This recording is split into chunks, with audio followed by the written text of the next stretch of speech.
Welcome everyone. We are glad that these weekend meetings are getting popular. Nice to see participants from all over the world. A hearty welcome to you all.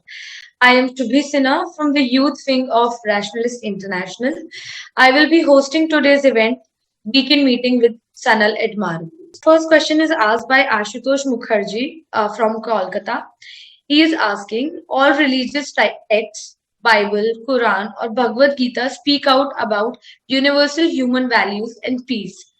When the rationalists reject all these, won't you lose all those great values of good life? Also, what do you have to replace these great words of wisdom? Well, I mean, that's a very, very well-known question which most of the rationalists would be facing almost everywhere in the world. I've been hearing recent days lot of quotes against Quran, very specifically showing us what are the violent advocacies in Quran. Why, for example, a lot of people are driven to extremism is explained very simply by showing certain quotes from Quran.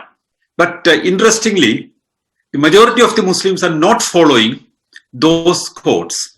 But if you say that Quran has a lot of wise sentences that can inspire people, yes, it's true. Not only Quran, but Bhagavad Gita and Bible also have a lot of wise sentences and wise quotes which can be quoted, which can be reproduced, which can be told to people, which can be inspiration to people. Having said that,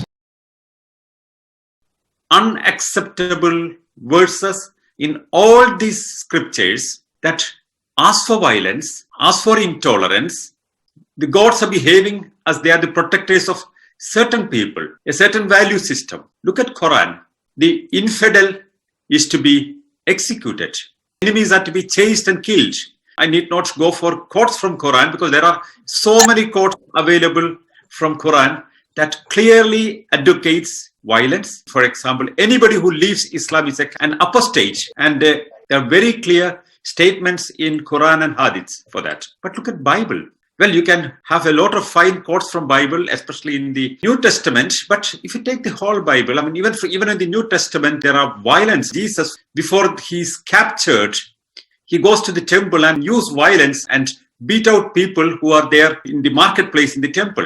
Clear violence, which understood by anyone like pure terrorism. So if you go to Quran, if you go to Old Testament, the God is so angry, so determined to end up his enemies.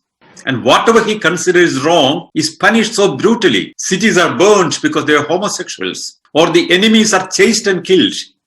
Fire is put down on earth and killed, destroyed. All kind of brutalities you can see in the Bible. Go to Bhagavad Gita. Bhagavad Gita is a mixture of almost every kind of ideology. But the fundamental crux is against pacifism. Look at a man like Arjuna, who is puzzled, who don't want to kill his brethren, his uncles, his relatives, just for a little piece of the kingdom. He's puzzled. He has a moral dilemma. But Bhagavad Gita advises him to take up the weapons and fight because that is dharma. That is the value that he has to preserve. So what does it mean? You can see, if you want to see a certain set of advices, yes, you can again find in Bhagavad Gita. If you want to get inspired by Bhagavad Gita for violence, you can easily find a lot of quotes from Bhagavad Gita to support that. Incidentally, Gandhi, the strong advocate of non-violence, was inspired by Bhagavad Gita, and so also was Godse, the assassin. Both of them were inspired by the same Bhagavad Gita. So that shows something very clearly. Any of these holy texts or scriptures can be interpreted in a way that is convenient to you or fitting to what do you want exactly. If you want a religious sanction for whatever you believe, you have a possibility to get a quote fitting to that. So coming to get into the idea that you can be inspired by any of these holy scriptures. Yes, there are people who got inspired by Mein Kampf in Germany.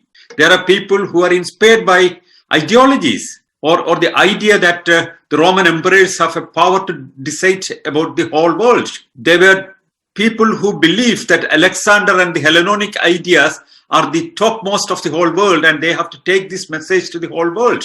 So any ideology or any religion, any faith can be inspiration for people or armies or peacemakers. So which means it's not the book, it's not the scripture that decides. You look for what you want. And people can be inspired to do good things without any of these texts also. I would personally be inspired by the Universal Declaration of Human Rights.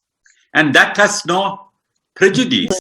Also, it's an open document which can be corrected if tomorrow our value system further improves. Many people in India nowadays say that they are inspired and feeling so strongly supported for their progressive movements by the Indian Constitution. But from the very same Constitution, you can find a lot of things that are not fitting to the modern times. So it's a question of what you want, and that's what you are looking for.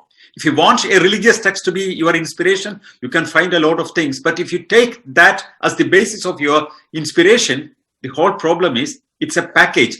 Very old value systems and lot of advocacy for the destruction of your enemy, anything you can find in your scriptures.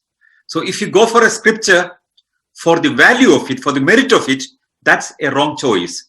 Rather, one can choose anything that you want if you are guided by your own ethical system, your own value system, based on a civilized, humane mindset. You can find any good thing from anywhere. One need not go for any kind of religious scripture at all. And there are a lot of people, millions and millions of people everywhere who are inspired by the modern value system, the ethical system that we have developed, our civilization, and living a very good life. Thank you.